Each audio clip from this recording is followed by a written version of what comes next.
भगवते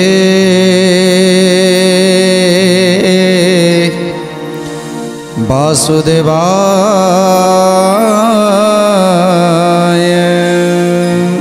आज बलदेवंकर विवाह नहीं विवाहर प्रस्ताव को नहीं आज नारद आसी रैवत राजांकर दूत मध्य चिटाऊ नहीं आसी आउ ए चिटाऊ रामकृष्ण पाखरे देइछंती।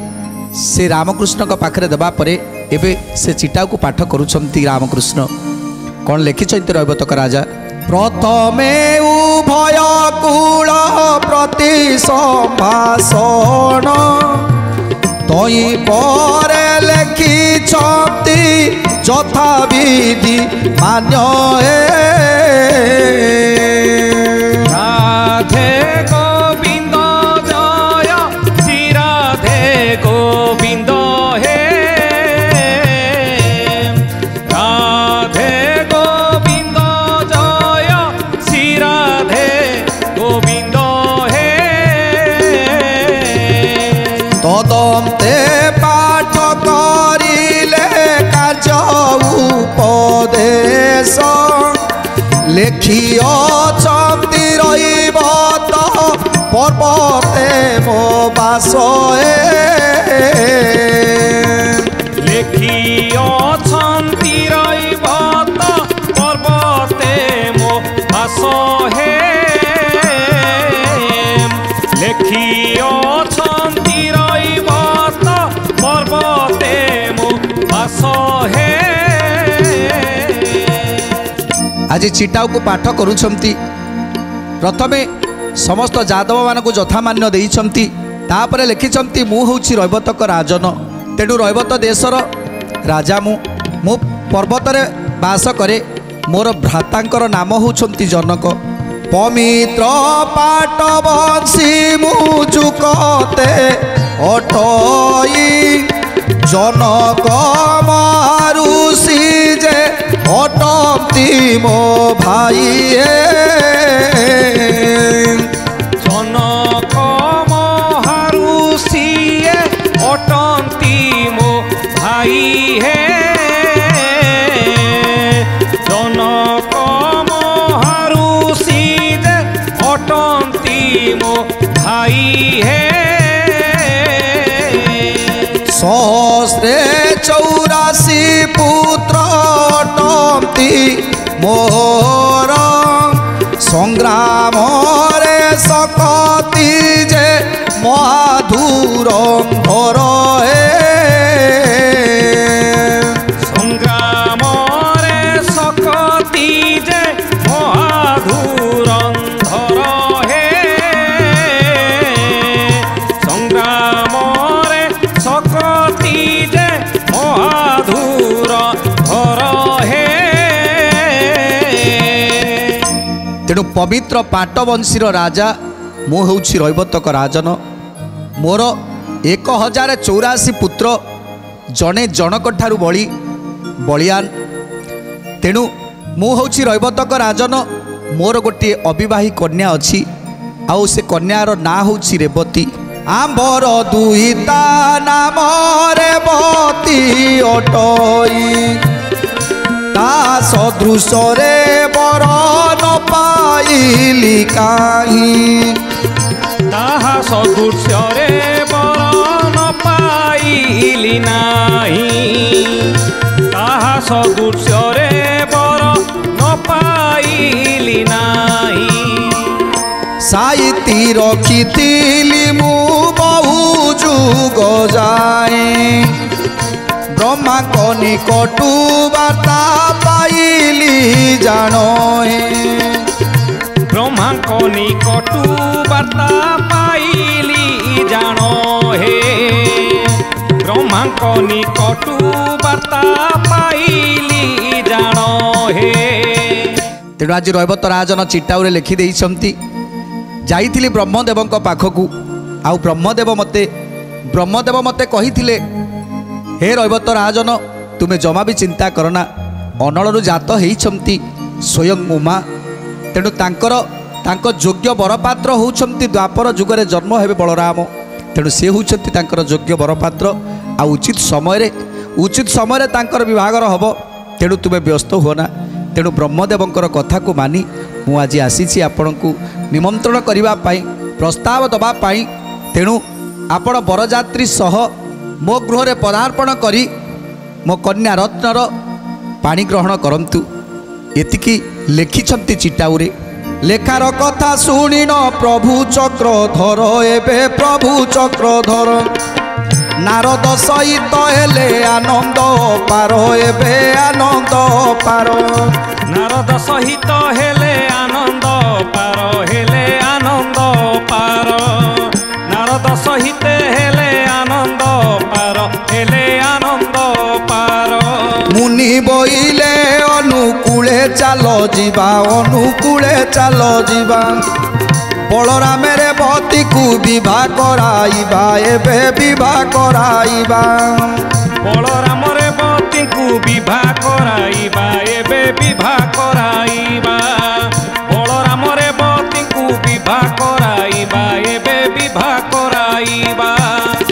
तेणु आज जेतेबेले समस्त विचार करूछंती ठीक कथा रैवत राजनकर कन्या रेवती अति सुंदरी अति रूपवती तेणु अति गुणवती मध्य आ से स्वयं उमा अवतार तेणु तांक सहित तांकर विवाह निश्चित हम तेणु समस्त जादव माने विचार करी एथर समस्ते सज होती बरजात्री पणरे समस्ते सज होती आउ बलराम को बर बेश सजई देइछंती आउ जादव बल माने आज बरजात्री बेश हो समस्ते चलुछंती रैवत राजनक अभिमुखे कोटि मंगल महुरी कोटि शंख ध्वनि हुलहुली शबदरे कंपई मेदिनी गोविंद माधव कृष्ण श्री मधुसूदन गोविंद माधव कृष्ण श्री मधुसूदन नाना छंदे वाद्यमान बाजे अकलना सात वंश जादव जे कुए कजीना सात वंश जादव जे एकु एक दीणा सात वंश जादव जे एकु एक दीणा 84 कोटि जादवे एकु एक सहज दिनकर रथ परि दिशे ताल ध्वज दिनकर रथ परि दिशे ताल ध्वज दिनकर रथ परि दिशे ताल ध्वज। जादव माने समस्ते आज निज रथ को सज करिसंती निज निज रथर समस्ते जाउछंती आज प्रभु श्रीकृष्ण नंदी घोष रथ सज करी नंदी घोष रथरे बसिछंती एवं नारद तपचारी आज मनजान रथरे बसिछंती तेणु तालध्वज रथरे आज बलदेव बसिछंती बर बेशरे तेणु आज समस्त जादव माने जेमिति जेमिति अकलित सैन्य सामंतक सह कौनसी युद्धरे बाहरी किंतु आज समस्ते बरजात्री पणरे जादव माने जाउछंती आज बड़ भाई बलरामकर विभागर हब सात वंश जादव जे एकु एक जीना नाना छंदे वाद्यमान बाजे अकलना गोविंद माधव कृष्ण श्री मधुसूदन गोविंद माधव कृष्ण श्री मधुसूदन 84 कोटि जादवे एकु एक सज दिनकर रथ परि दिशे ताल ध्वज गोविंद माधव कृष्ण श्री मधुसूदन गोविंद माधव कृष्ण श्री मधुसूदन विश्वशंभु नामे तई अछि लिंग राजा पूर्वे ताकु सची देवी करिथिले पूजा दुर्वासा महर्षि वास करिथिले तई सेठारु गोमती नदी आसु अछि बही गोविंद माधव कृष्ण श्री मधुसूदन गोविंद माधव कृष्ण श्री मधुसूदन समस्त जादव माने जाउछंती सेपटरू आसुछंती रैवत राजनकर सैन्य सामंत तांकर समस्त बंधु बांधव ज्ञाति कुंटुब समस्ते आसुछंती तेणु आज दुई दलक भितर आज मुहामुही हो जाइछंती विश्वकर्मा राई आज्ञा देले चक्रधर नबर मंडी न विवाह देवी निर्भाकर गोविंद माधव कृष्ण श्री मधुसूदन गोविंद माधव कृष्ण श्री मधुसूदन आखेड़ा रांधेणी घर अश्वगजाशाल बाण बणी जार हाट पाटना सकल गोविंद माधव कृष्ण श्री मधुसूदन ଗୋବିନ୍ଦ ମାଧବ କୃଷ୍ଣ ଶ୍ରୀ ମଧୁସୂଦନ। ବିଭାର ନିମନ୍ତେ ଲୋଡ଼ା ଯେତେ ଯେତେ ବିଧି କାମଧେନୁକୁ ଘେନିଣ କରାଇବି ସିଧି। ଗୋବିନ୍ଦ ମାଧବ କୃଷ୍ଣ ଶ୍ରୀ ମଧୁସୂଦନ। ଗୋବିନ୍ଦ ମାଧବ କୃଷ୍ଣ ଶ୍ରୀ ମଧୁସୂଦନ। ତେଣୁ ଆଜି ରୈବତ ରାଜନଙ୍କର ସମସ୍ତ ଲୋକମାନେ ଏବଂ ଯାଦବ ମାନେ ସମସ୍ତେ ଆଜି ମୁହାଁମୁହିଁ ହେଇଗଲେ ଗୋଟିଏ ଜାଗାରେ ପହଞ୍ଚିଗଲେ। ତେଣୁ ସେ ଜାଗାରେ ବିଶ୍ୱକର୍ମାକୁ ଡାକି ସୁନ୍ଦର ଭାବରେ ନଗରମାନ ସବୁ ତିଆରି କରୁଛନ୍ତି, ବିଭାଘର ମଣ୍ଡପ ଆଦି ସବୁ ତିଆରି କରୁଛନ୍ତି, ଗଜ ଅଶ୍ୱମାନେ ରହିବାର ବ୍ୟବସ୍ଥା ସବୁ କରାଯାଉଛି, ରାନ୍ଧଣା କେମିତି ହେବ ସେ ସବୁ ଯୋଗାଡ଼ କରାଯାଉଛି। କାମଧେନୁକୁ ଡାକିଛନ୍ତି, କାମଧେନୁକୁ ଆଦେଶ ମାତ୍ରେ ଆଜି ଯାହା କିଛି ଦରକାର ସବୁ କିଛି ମିଳିଯାଉଛି। ଶୁଣ ପରିକରା ଜନ ଭଜି ସୁଖ ମୁନି ଇତି ଶ୍ରୀ ହରିବଂଶ ପୁରାଣର ଧ୍ୱନି। ଇତି ଶ୍ରୀ ହରିବଂଶ ପୁରାଣର ଧ୍ୱନି। ଇତି ଶ୍ରୀ ହରିବଂଶ ପୁରାଣର ଧ୍ୱନି। ଅମୃତ ରାନ୍ଧଣା ମାନ ରାନ୍ଧି ସୁପକାରେ ଲୋକମାନଙ୍କୁ ଚରଚା କରନ୍ତି ଯେ ଝାରେ। ଲୋକମାନଙ୍କୁ ଚରଚା କରନ୍ତି ଯେ ଧାରେ। ଲୋକମାନଙ୍କୁ ଚରଚା କରନ୍ତି ଯେ ଧାରେ। ବ୍ରହ୍ମ କ୍ଷତ୍ରି ବୈଶ୍ୟ ଶୂଦ୍ର ଚାରି ଜାତି ମୂଳେ ଷଡ଼ରସ ଭୋଜନ ଭୁଞ୍ଜନ୍ତି ସକଳେ। ଷଡ଼ରସରେ ଭୋଜନ ଭୁଞ୍ଜନ୍ତି ସକଳେ। ଷଡ଼ରସରେ ଭୋଜନ ଭୁଞ୍ଜନ୍ତି ସକଳେ। ସବୁ କରି ଭୋଜନକୁ ସ୍ୱର୍ଣ୍ଣ ପାତ୍ର ମାନ ବିଶ୍ୱକର୍ମା ନିମିତ୍ତ ଯେ ଅତ୍ୟନ୍ତ ଘଟଣ। ଗୋବିନ୍ଦ ମାଧବ କୃଷ୍ଣ ଶ୍ରୀ ମଧୁସୂଦନ। ଗୋବିନ୍ଦ ମାଧବ କୃଷ୍ଣ ଶ୍ରୀ ମଧୁସୂଦନ। ଏମିତି ଭାବରେ ଆଜି ନଗରମାନ ତିଆରି ହେଇଛି। ଆଉ ସମସ୍ତଙ୍କ ପାଇଁ ଆଜି ରାନ୍ଧକାର ଆଜି ସୁପକାର ସୁନ୍ଦର ଭାବରେ ରୋଷେଇ କରିଛନ୍ତି, ସମସ୍ତଙ୍କୁ ଦେଉଛନ୍ତି, ଯାହାର ଯାହା ଦରକାର ଆଜି ତାକୁ ମିଳିଯାଉଛି। କାହିଁକିନା କାମଧେନୁ ଯାହାଙ୍କ ପାଖରେ ଅଛନ୍ତି ତାକୁ ଅଭାବ ବା କ'ଣ ହେବ। ଗଜମାନଙ୍କ ପାଇଁ ତାଙ୍କର ଖାଦ୍ୟ, ଅଶ୍ୱମାନଙ୍କ ପାଇଁ ତାଙ୍କର ଖାଦ୍ୟ, ଯେତେ ଯେତେ ଆସିଛନ୍ତି ରଥ ରଥୀ ସମସ୍ତଙ୍କ ପାଇଁ ତାଙ୍କ ନିଜ ନିଜର ଯାହାର ଯାହା ଦରକାର ସମସ୍ତଙ୍କୁ ସେତେବେଳେ ମିଳିଯାଉଛି। ଏସବୁ ଖାଦ୍ୟ ଗ୍ରହଣ କରି ଆଜି ସମସ୍ତେ ଆନନ୍ଦିତ ହେଉଛନ୍ତି। ଆଉ ସେ ନଗରରେ ସମସ୍ତେ ବିଶ୍ରାମ କରୁଛନ୍ତି। ଆଜି ସମସ୍ତେ ଯାଦବ ବଳମାନେ ନିଜ ନିଜର ଯାହା ଯାହା ଦରକାର ଖାଦ୍ୟ ପାନୀୟ ସବୁକିଛି ତାଙ୍କୁ ମିଳିଯାଉଛି। ସମସ୍ତେ ଆଜି ସୁଖ ସ୍ୱାଚ୍ଛନ୍ଦ୍ୟରେ ସୁଖ ଆନନ୍ଦରେ ଭୋଜନ କରୁଛନ୍ତି। କିନ୍ତୁ ଯାଦବ ବଳମାନଙ୍କ ଭିତରେ ସବୁଠାରୁ ଡେଙ୍ଗା ମଣିଷ ହେଉଛନ୍ତି ରୈବତ ରାଜନ। ଏସବୁ କଥା ଆଜି ପଚାରୁଛନ୍ତି ଯେ ଆମେ ଯଦି ଏତେ ଛୋଟ ତାହେଲେ ଇଏ ରୈବତକ ରାଜନ ଏତେ ଡେଙ୍ଗା କେମିତି? ଅନେକ ଯୁଗରେ ରହି ବତ ମହାରାଏ ଯୁଗ ଅନୁରୂପେ ତାର ବର୍ଦ୍ଧମାନ କାଏ। ଯୁଗ ଅନୁରୂପେ ତାର ବର୍ଦ୍ଧମାନ କାଏ। ଯୁଗ ଅନୁରୂପେ ତାର ବର୍ଦ୍ଧମାନ କାଏ। ସତ୍ୟ ଯୁগে ଲୋକଙ୍କର ଏସନ ବ୍ୟବହାର 28 ହାତ ଉଷଦରେ କଳେବର। ଗୋବିନ୍ଦ ମାଧବ କୃଷ୍ଣ ଶ୍ରୀ ମଧୁସୂଦନ। ଗୋବିନ୍ଦ ମାଧବ କୃଷ୍ଣ ଶ୍ରୀ ମଧୁସୂଦନ। ଆଜି ରୈବତ ରାଜନ ହେଉଛନ୍ତି 28 ହାତ ଏତେ ଡେଙ୍ଗା ଯେ ସମସ୍ତେ ଯେମିତି ତାଙ୍କୁ ଚାହୁଁଛନ୍ତି ଉପରକୁ ମୁଖ କରି ଚାହୁଁଛନ୍ତି। ତେଣୁ ଏମିତି ଲୋକ କେହି ବି ଦେଖିନଥିବେ ଯାହାକି ସତ୍ୟ ଯୁଗରେ ଥିଲା। ତେଣୁ ସତ୍ୟ ଯୁଗରେ ଥିଲେ 28 ହାତ। ତ୍ରେତୟାରେ କେତେ ଥିଲେ ସୁନ୍ଦର କଥା ଜାଣିବା। ତ୍ରେତୟାରେ ମାନବ ଯେ 14 ହାତ ଉଚ୍ଚ ଦ୍ୱାପରେ ଶପଥ ହାତ ଅତ୍ୟନ୍ତ ସୁସଞ୍ଚ। ଗୋବିନ୍ଦ ମାଧବ କୃଷ୍ଣ ଶ୍ରୀ ମଧୁସୂଦନ। ଗୋବିନ୍ଦ ମାଧବ କୃଷ୍ଣ ଶ୍ରୀ ମଧୁସୂଦନ। ତେଣୁ ସତ୍ୟ ଯୁଗରେ 28 ହାତର ଲୋକ ଆଜି ତ୍ରେତୟା ଯୁଗରେ 14 ହାତ ହେଇଗଲେ। ତେଣୁ 14 ହାତର ମଣିଷ ଯେତେବେଳେ ସତ୍ୟ ଯୁଗ ଏବଂ ତ୍ରେତୟା ଯୁଗ ଚାଲି ଯାଇଛି ସେ ପର୍ଯ୍ୟନ୍ତ ଜୀବିତ ଅଛନ୍ତି। ଆଜି ସେ ପର୍ଯ୍ୟନ୍ତ ଜୀବିତ ଅଛନ୍ତି ରୈବତକ ରାଜା ଯାହାଙ୍କର ଉଚ୍ଚ ହେଉଛି 28 ହାତ। ଆଉ ତାପରେ ତ୍ରେତୟା ଯୁଗରେ 14 ହାତ ହେଲା। ଦ୍ୱାପରରେ ଆହୁରି କମିଗଲା 7 ହାତର ମଣିଷ।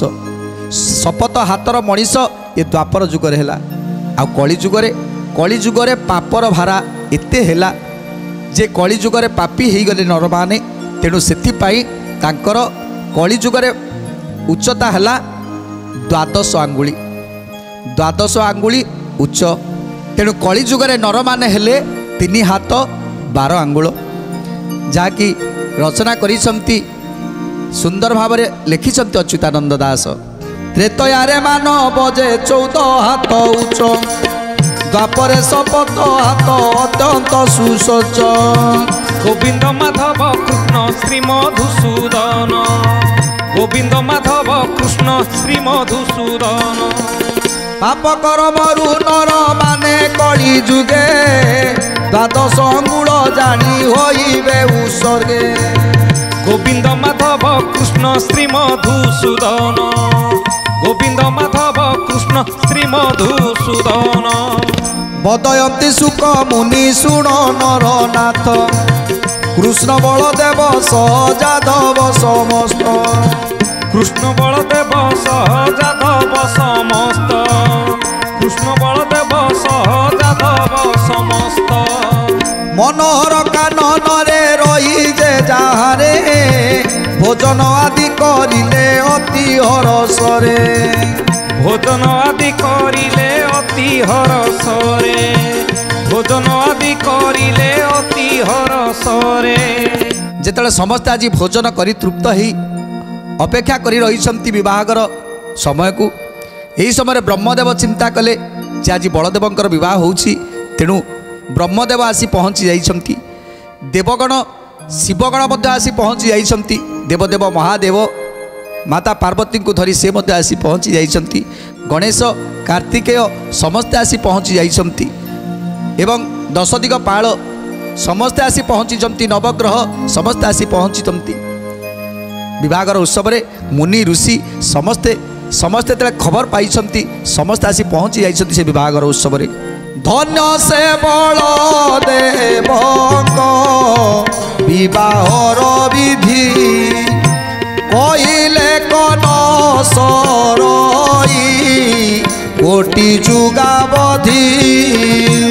ଗୋବିନ୍ଦ ମାଧବ କୃଷ୍ଣ ପ୍ରଭୁ ମଧୁସୂଦନ, ଗୋବିନ୍ଦ ମାଧବ କୃଷ୍ଣ ପ୍ରଭୁ ମଧୁସୂଦନ। ছায়া মণ্ডপরে বিজে কলে মঞ্চরায়ে, অন্তরিক্ষ মার্গে রহি সর্বদেবতায়ে।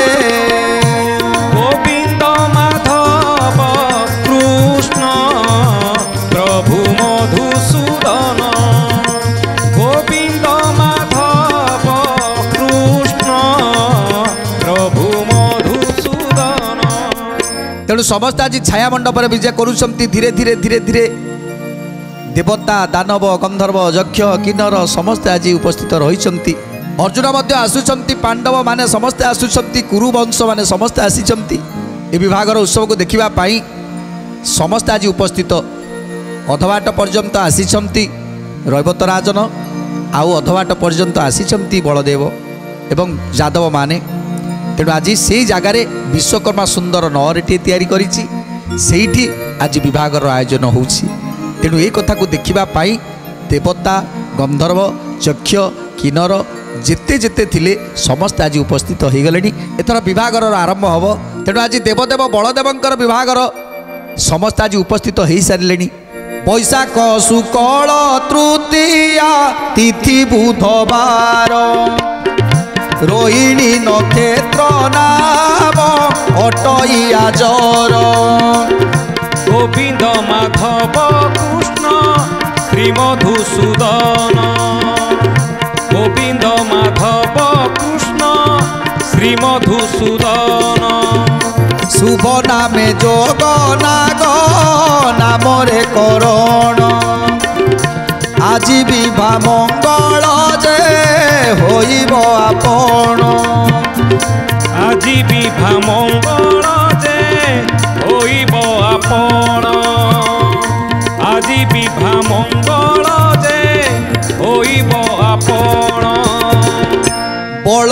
বলরাম বসিলে পশ্চিম ভাগরে জগন্নাথ বিজে কলে পার্থ সহিতরে জগন্নাথ বিজে কলে তাঙ্ক সহিতরে জগন্নাথ বিজে কলে তাঙ্ক সহিতরে। তেଣୁ ବୈଶାଖ ମାସ ଶୁକ୍ଳ ପକ୍ଷ ତୃତୀୟା ତିଥି ବୁଧବାର ଦିନ ସେଦିନ ରୋହିଣୀ ନକ୍ଷତ୍ର ଏବଂ ଶୁଭ ନାମରେ ଯୋଗ ନାଗ ନାମରେ କରଣ ଏ ପୂର୍ଣ୍ଣ ନକ୍ଷତ୍ରରେ ଆଜି ବିଭାଘର ଆୟୋଜନ କରାଯାଇଛି। ତେଣୁ ଆଜି ବଳଦେବଙ୍କର ବିଭାଘର ହେବ। ବ୍ରହ୍ମଦେବ ବସିଛନ୍ତି ଆଜି ବିଭାଘର କରିବା ପାଇଁ ଆଚାର୍ଯ୍ୟ ବରଣ ହେଲେ ବେଦୀରେ ବିଜୟ କଲେ। ସବୁ ଋଷିମାନେ ଆଜି ବେଦୀରେ ବିଜୟ କରିଛନ୍ତି। ସପ୍ତ ଋଷି ବାଳଖିଲ୍ୟାଗଣ ସମସ୍ତେ ଉପସ୍ଥିତ ଅଛନ୍ତି। ବସୁଦେବ ଉଗ୍ରସେନ ସକଳ ସୈନ୍ୟ ସାମନ୍ତ ମାନେ ଉପସ୍ଥିତ ଅଛନ୍ତି। ବେଦୀର ଉତ୍ତର ଭାଗରେ ବସିଛନ୍ତି ପ୍ରଭୁ ଶ୍ରୀକୃଷ୍ଣ, ବଳରାମ ବସିଛନ୍ତି ପଶ୍ଚିମ ଭାଗରେ। ଏଇଥିରେ ଜଗନ୍ନାଥ ବିଜେ କଲେ ପ୍ରଭୁ ଶ୍ରୀକୃଷ୍ଣ ଆଜି ଅର୍ଜୁନକୁ ନେଇ ଯାଉଛନ୍ତି।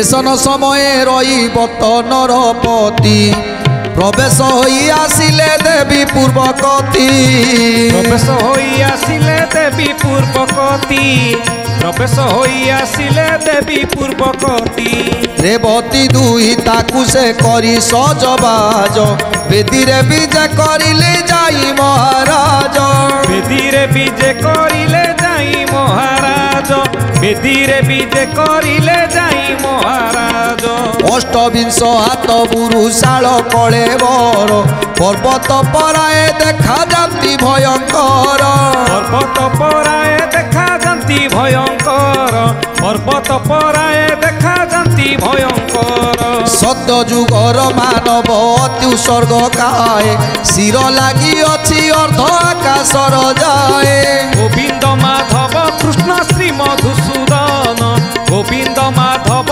କୃଷ୍ଣ ଶ୍ରୀ ମଧୁସୂଦନ ସେହି ସଦୃଶରେ ବତୀ ଦେବୀ ପୁଣି ଦିଶି ପିତା କନ୍ୟା ଦୁହେଁ ଛନ୍ତି ଏକତ୍ରରେ ବସି ଗୋବିନ୍ଦ ମାଧବ କୃଷ୍ଣ ଶ୍ରୀ ମଧୁସୂଦନ ଗୋବିନ୍ଦ ମାଧବ କୃଷ୍ଣ ଶ୍ରୀ ମଧୁସୂଦନ। କେହି ଦେଖିନଥିଲେ ରେବତୀଙ୍କୁ। ବଳରାମ ବିବାହ କରିବା ପାଇଁ ଆସିଯାଇଛନ୍ତି। ଯେତେବେଳେ ବିବାହର ସାଜସଜା ହେଇ ରେବତୀ ଯେତେବେଳେ ଆସିଛନ୍ତି ଯେମିତି ଦେଖାଗଲେ ଯେ ଆକାଶକୁ ତାଙ୍କ ଶିର ଲାଗିଛି। ସତ୍ୟଯୁଗର ମଣିଷ 28 ହାତର ମଣିଷ। ତେଣୁ ଏସବୁକୁ ଦେଖି ଆଜି ସମସ୍ତେ ଚମକି ପଡ଼ିଛନ୍ତି। ସେ କନ୍ୟାକୁ ଦେଖି ଆଜି ସମସ୍ତେ ଚମକି ପଡ଼ିଛନ୍ତି। 28 ହାତରେ ଦୁହିତା ତାକୁ ବିବାହ କରିବେ। ତାକୁ ବିବାହ କରିବେ ବଳରାମ, ଯାହାଙ୍କର ଉଚ୍ଚତା ମାତ୍ର 7 ହାତ। ତେଣୁ ଏସବୁକୁ ଦେଖି ଯାଦବମାନେ କ'ଣ ଚିନ୍ତା କରୁଛନ୍ତି, ଦେବତାମାନେ କ'ଣ ଚିନ୍ତା କରୁଛନ୍ତି, ସୁନ୍ଦର କଥା ଜାଣିବା। ଆଜି ତ ସମୟ ଇସାରା ଦେଲାଣି। ତେଣୁ ଆଜି ପାଇଁ ବାଣୀକି ବିରାମ ଦେବା। ଟିକେ ପ୍ରଭୁଙ୍କର ନାମ ସଂକୀର୍ତ୍ତନ କରି ଆଜିର କାର୍ଯ୍ୟକ୍ରମକୁ ସମାପ୍ତ କରିବା। ଭଜ ଗୋବିନ୍ଦ ଗୋବିନ୍ଦ ଭଜ ଭଜ ରେ ଭଜ ଗୋବିନ୍ଦ ଗୋବିନ୍ଦ ଭଜ ଭଜ ରେ ଭଜ ଗୋବିନ୍ଦ ଗୋବିନ୍ଦ ଭଜ ଭଜ ରେ ଭଜ ଗୋବିନ୍ଦ ଗୋବିନ୍ଦ ଭଜ ଭଜ ରେ ଭଜ ଗୋବିନ୍ଦ ଗୋବିନ୍ଦ ଭଜ ଭଜ ରେ ଭଜ ଗୋବିନ୍ଦ ଗୋବିନ୍ଦ ଭଜ ଭଜ ରେ ରାଧେ ଗୋବିନ୍ଦ ଗୋବିନ୍ଦ